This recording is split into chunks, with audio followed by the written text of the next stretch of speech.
ये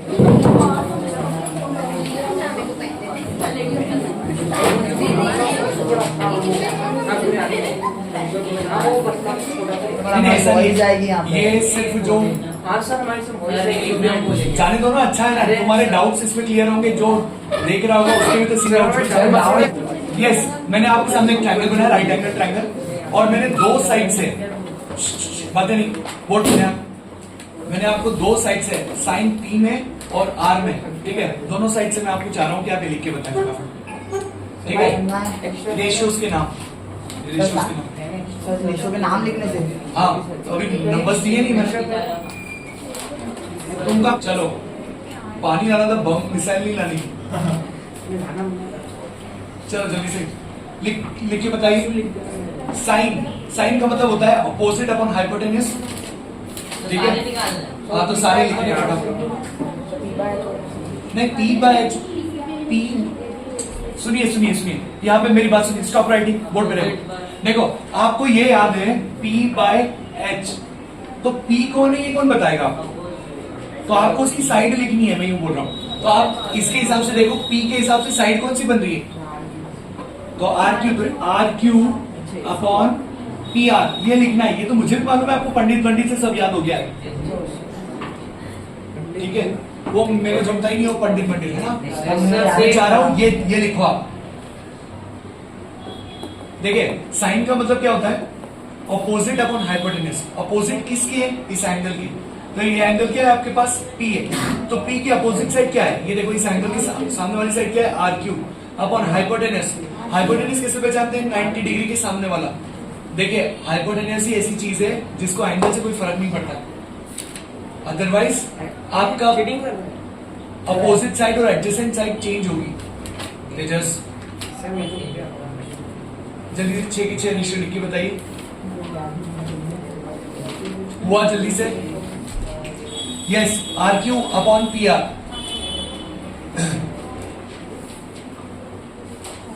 चलिए cos P क्या होगा, कॉस पी नहीं, मैं उन बच्चों से चाह रहा हूं जो फर्स्ट डे पे नहीं थे। कौन कौन नहीं था, हाँ, P Q upon P R, P Q upon P R. Okay चलो कियांशी, 10 पी क्या होगा, R Q upon P Q, R Q upon P Q, बिल्कुल सही। सामने वाली साइड यानी opposite side upon adjacent side, P के एडजेसेंट साइड, ठीक है। कोसेक पी, कोसेक होता है, जो नहीं थे उनको उस दिन समझिए, ये साइन जो लिखा है ना आपने, इसी का रेसिप्रोकल करके यहाँ लिखना है। साइन का जो रेशियो है, साइन का रेशियो क्या होता है, opposite side upon hypotenuse. Cosec के जस्ट इसका उल्टा जाता है, हाइपोटेन्यूज अपॉन अपोजिट। तो उस हिसाब से आपको ज्यादा दिमाग लगाने की जरूरत ही नहीं है। तो आप यहाँ पे लिख लीजिए P R upon R Q. Similarly sec का क्या हो जाएगा आपके पास, P R upon P Q. Similarly cot का क्या हो जाएगा, P Q upon R Q, ठीक है, डन। ये पी के हिसाब से हो गए। चलिए सुनिए मैं क्या बोल रहा हूँ, कुछ बच्चे क्या करते हैं, इस ट्राइंगल को रीस्ट्रक्चर करके नया ट्राइंगल बनाते हैं।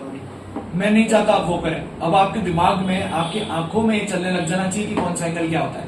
इधर से देखो, अब आप अपने विजन को इस हिसाब से देखो कि साइन का मतलब अभी बताया मैंने, अपोजिट अपॉन हाइपोटेन्यूज होता है। तो इस आर की अपोजिट साइड देखने की कोशिश करो डायरेक्टली, पी क्यू, बिना ट्राइंगल बनाए, दूसरा ट्राइंगल नहीं बनाना है। इसी ट्राइंगल के हिसाब से आर की अपोजिट साइड क्या हो गई आपके पास, पी क्यू अपॉन हाइपोटेन्यूज अभी भी सेम है, पी आर। सिमिलरली कॉस में आप देखो, कॉस में होता है एडजेसेंट साइड। अब आर के पड़ोस में दो साइड्स है, एक है आर क्यू और एक पी आर या आर पी। पर ये तो अपन ने पहले से डिसाइड कर लिया कि हाइपोटेन्यूज है, तो बची एक ही साइड है आपके पास, है ना, that is R Q upon P R. 10 क्या होता है, अपोजिट अपॉन एडजेसेंट। तो आर के अपोजिट क्या है, पी क्यू अपॉन एडजेसेंट क्या है, R Q, that is P Q upon R Q. Cosec में क्या होता है, कोसेक में क्या होता है, अब आपको कोसेक बनाने के लिए नए फॉर्मूले सोचने की जरूरत नहीं है। आपको क्या करना है, डायरेक्टली साइन जो लिखा है उसको अपोजिट लिखना है, रेसिप्रोकल लिखना है। P R upon P Q, sec क्या हो जाएगा आपके पास, P R upon R Q. Cot क्या हो जाएगा आपके पास, R Q R Q upon P Q. हाँ जी बोलिए बोलिए, कुछ हुआ था क्या? सर हमको स्कूल में बोला है कि ऐसे जो दे रखे ना इनको है ना केक करके बना, जैसे हाँ, दे रखा है। बताता हूँ उसका रीजन क्या है, वो बताता हूँ। पापा ने वैसे करे नहीं। उससे चलता है। बोर्ड पे देखिए, आपकी बुक में, आपकी स्कूल में ये के वाला मेथड कराया होगा, एक बार देख लीजिए क्या होता है के वाला method. Yes, stop writing, please look at board. मान लो ये आपके पास एक एग्जांपल बता रहा हूं कि आपकी बुक में जो मेथड दे रखा है वो क्या, कैसे अलग है। देखिए आपको tan थीटा दे रखा है 3/4। मान लो एक ट्रायंगल है, इसमें आपके पास साइड से 6, 8 एंड 10, ये पाइथागोरियन ट्रिपलेट है ना, 6, 8, 10। तो अब अपने को अगर तीनों साइड्स दे रखी है, ओके, तो अगर मैं आपको tan थीटा निकालने का बोलूं, tan c बोलूं, tan c निकालने का, तो आप मुझे आंसर क्या बोलोगे? 6 अपॉन 8, 10 बोला। हाँ सर 8/10। 10 बोल रहा हूँ, 10 निकालने के लिए। हाँ सर, तो ये 6 होगा, वाह सर। ये 6 होगा, ये 8 होगा। सर उसको चेंज करने के लिए इसको चेंज कर दिया। नहीं, मेरे को आपको कुछ इस रेशियो के हिसाब से करना पड़ेगा ना, तो इसका रेशियो का आंसर क्या आएगा? 6/8 है ना। और आपको क्या दे रखा है? 3/4। तो 6/8 और 3/4 में क्या डिफरेंस है? अगर आप इसको कट कर दोगे तो ये भी आंसर सही है ना। तो अगर ये नहीं दिया होता, यही दिया होता, तो मैं ट्रायंगल के रेशियोज को यहाँ पे डायरेक्टली 3 और 4 मान लेता और यहाँ 5 लिख लेता। लेकिन एक्चुअली में तो 6, 8, 10 थे, वो तो 2 कट गया, इस वजह से कम हो गया, है ना। तो इसीलिए ये 3/4 ये को प्राइम नंबर्स होते हैं, मतलब कट करने के बाद की कंडीशन होती है। तो इसीलिए अपन ये समझ लेते हैं कि 3/4 नहीं रेशियो रहा होगा, रेशियो रहा होगा 3k/4 के, इसीलिए वो एक्स्ट्रा के लगाया होता है। इसमें के क्या है? 2 था, वो 3/4 में इंटू 2 करोगे तो 6/8 मिलेगा ना। तो ये जो 2 एक्स्ट्रा था ना, वो के फॉर्म में गया, आपकी बुक में ऐसा दिया हुआ है। तो जब आपके पास रेशियो दिया हो, 3 और 4, अपन डायरेक्टली ट्रायंगल बना के 3 और 4 यहाँ लिख लेते हैं ना, तो एक्स्ट्रा लिख लेना 3k और 4k, और आंसर ये भी कितना लिख लेना?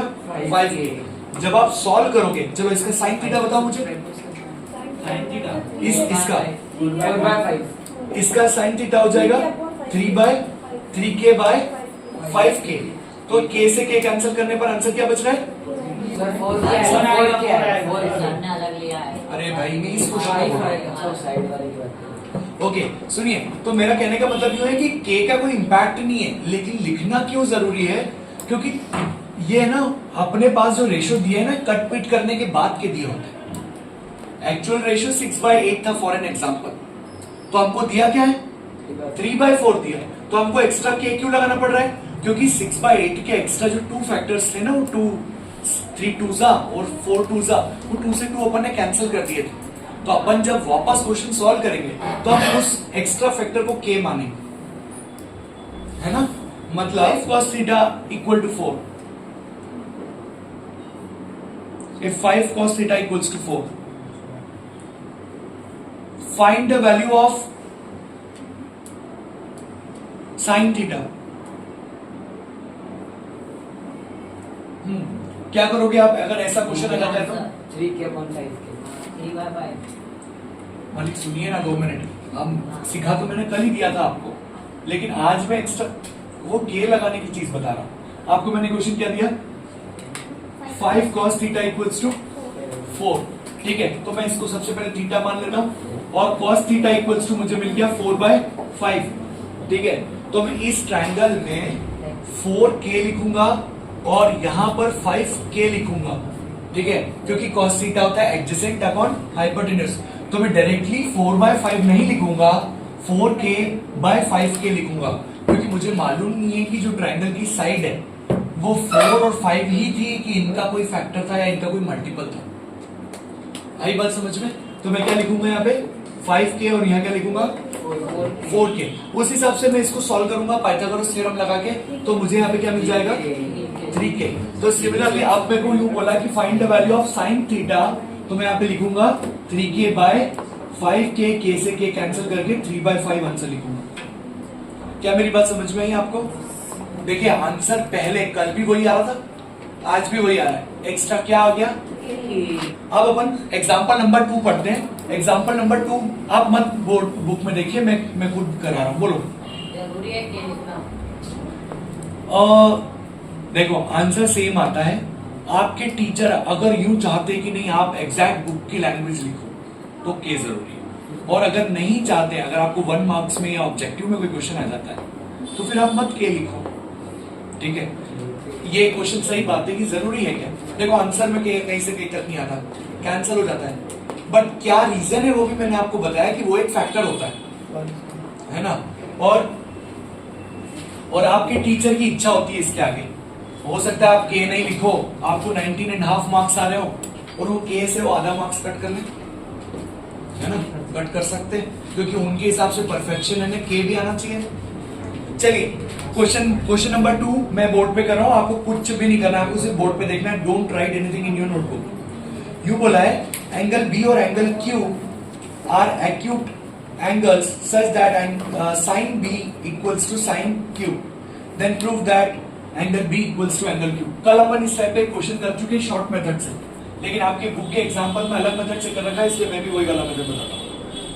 यू बोला है कि angle B and angle Q acute angles हैं, और यू बोला है कि sine of angle B equals to sine of angle Q equals to, तो आपको प्रूफ करना है कि क्या प्रूफ करना है?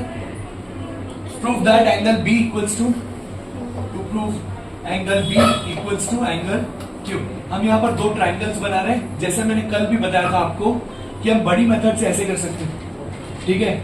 यहाँ पर मैं एंगल B लिख रहा हूँ, यहाँ A लिख रहा हूँ, यहाँ C लिख रहा हूँ, और यहाँ Q दिया है ना, तो यहाँ Q लिख रहा हूँ, तो यहाँ P लिख रहा हूँ, और यहाँ R लिख रहा हूँ।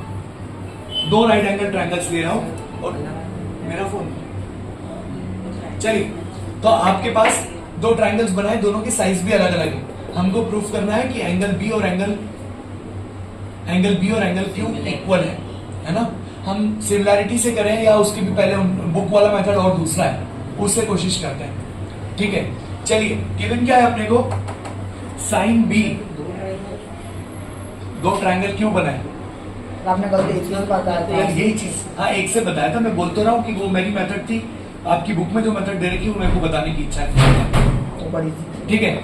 चलिए, वो इजी थी, पर आपको स्कूल वाले टीचर आर्ग्यूमेंट कर सकते हैं कि कैसे दे, आपने कैसे मान लिया कि एक ही ट्रायंगल में दिए थे, तो फिर अपन उनसे आर्ग्यू नहीं कर सकते, वो टीचर है ना। चलिए, तो sine of angle B equals to sine of angle Q। Sine theta angle B के हिसाब से बताइए क्या रेशियो बनेगा? AC upon AB equals to, आपको और क्या गिवन है? PR अपॉन, ठीक है। इसके अलावा और कुछ नहीं गिवन था ना इक्वल में। चलिए, इतना चलिए, नहीं, चलिए, इतना गिवन था हमारे पास। Yes sir. उसके मामा को उसका मामा के बहुत सारे भांजे वहां। चलो, इक्वल्स टू, इस रेशियो को अपन के इक्वल मान लेते हैं, ठीक है। के इक्वल मानते हैं, देखते हैं, ठीक है। थर्ड साइड अपने पास AC अपॉन PR दे रखा है और equals to PR upon PQ, ठीक है। तो अपन क्या करते हैं, सबसे पहले यहां से AC की वैल्यू निकाल लेते हैं, इसको K के बराबर मानता हूं, तो AC इक्वल्स टू KAB आ गया। मैंने इसको नहीं देखा, ये AB को उठा के इधर भेज दिया, तो ये इंटू में आ गया। सिमिलरली PR इक्वल्स टू क्या आ जाएगा बताना? PR equals to KPQ। इसको इक्वेशन नंबर 1 और इसको इक्वेशन नंबर 2 दे दी, ठीक है। अब मैं क्या कर रहा हूं, इसकी तीसरी साइड का रेशियो निकालने की कोशिश कर रहा हूं। कौन सी साइड रहेगी थी? रेशियो इन दोनों का रेशियो था, तो ये साइड रहेगी, तो मैं लिख रहा हूं BC upon QR, BC upon QR। अब बताओ, पाइथागोरस थ्योरम से BC की वैल्यू कैसे निकाल सकता हूं? अंडर रूट में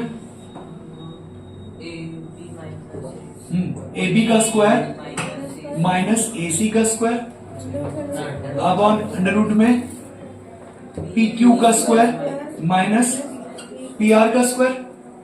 हाँ है ना? ये बात नहीं समझ में आई क्या? किसी को नहीं आई बताओ, मैं बताता हूँ। नहीं आई। देखो पाइथागोरस थ्योरम में ए बी की वैल्यू क्या होती है? देखो बीसी की वैल्यू क्या होगी?